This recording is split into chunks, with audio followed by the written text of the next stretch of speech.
Okay, this is my production company, Newer Films, from London, but it's actually based in Den Haag.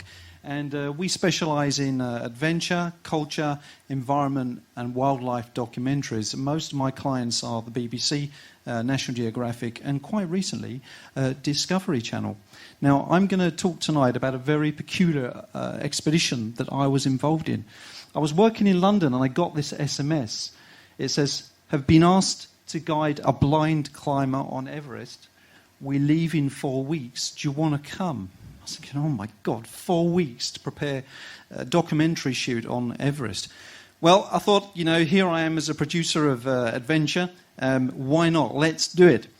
This is some of the equipment that you need to prepare for a shoot on Everest. It's actually 120 bags.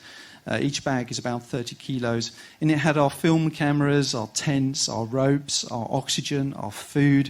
You can imagine an awful lot of equipment to get to Everest.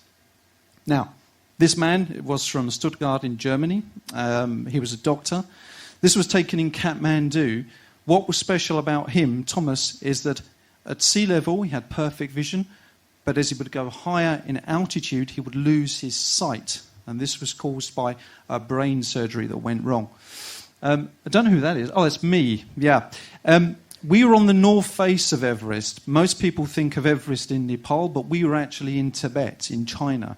Now, to get to Everest, the north face, you travel in little remote villages through the Tibetan countryside. This is our Dutch connection. There had to be a Dutch connection here. This is Harry. Harry was, or is rather, a mountain guide, and it was his SMS that inspired me to take part in this expedition. And he sat by a Buddhist shrine, Om Mani Padme Hum. Everest Base Camp. You think of a romantic location. There was nothing romantic about arriving here. We arrived there, in buses. But this photo is taken at 5,200 meters. So already, just arriving in a bus was very, very hard.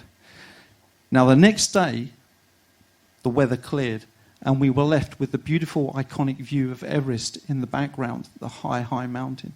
5,200 meters. It was very hard to breathe at base camp, but luckily we had about 2 weeks to acclimatize.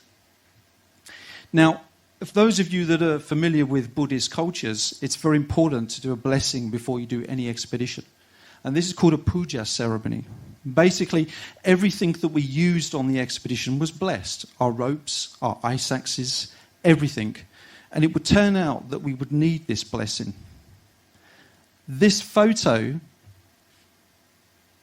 is a very powerful photo for me because 2 people in this image that you're seeing didn't come back and their bodies are still on Everest. So, although we needed that blessing, it didn't work.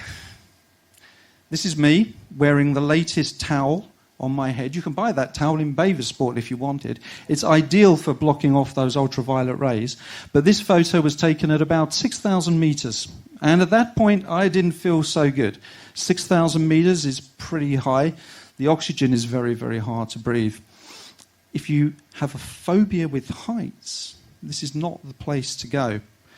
These ladders were luckily placed by our climbing Sherpas, but even so, you know, we don't want to be falling in crevasses, especially when you're wearing spikes on your boots. Probably that crevasse was probably about 100 meters. Now this is when it starts to get hard. This trail of people that snake all the way up to the top is called the North Col. It takes about 14 hours to walk about 1 kilometer of vertical height. You're walking literally like this. And then you reach the North Col campsite.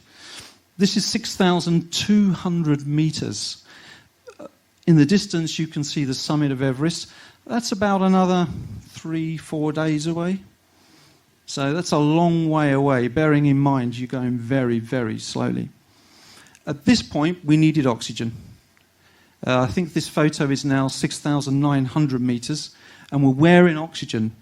Now, oxygen is there really to stop you getting frostbite. That's the main reason why we use bottled oxygen.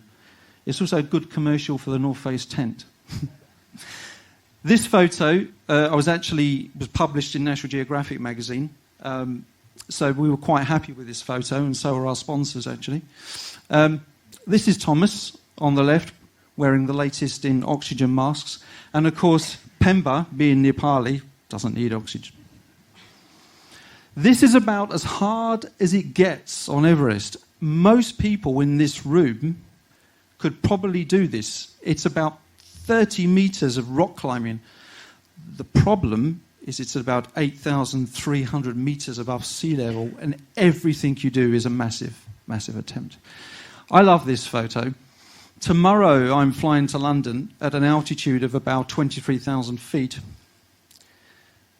That's probably where the clouds are in this photo. This is just below the summit. Some bottled oxygen at the top and our fixed lines that we clip into. Now, this is the iconic photo that most people think of on Everest. Of course, Everest was actually at the sea bottom. And as we climbed Everest, we noticed loads of little fish and shells, things that were once at the bottom of the sea. But I'm saving the most important photo for last. This is the summit of the North Face in Everest. Remember I told you about the photo that 2 of the people in the photo had died? Well, unfortunately, one of the people that died was Thomas, the man that we set out to film, and he died just below the top, and that's where he still lies.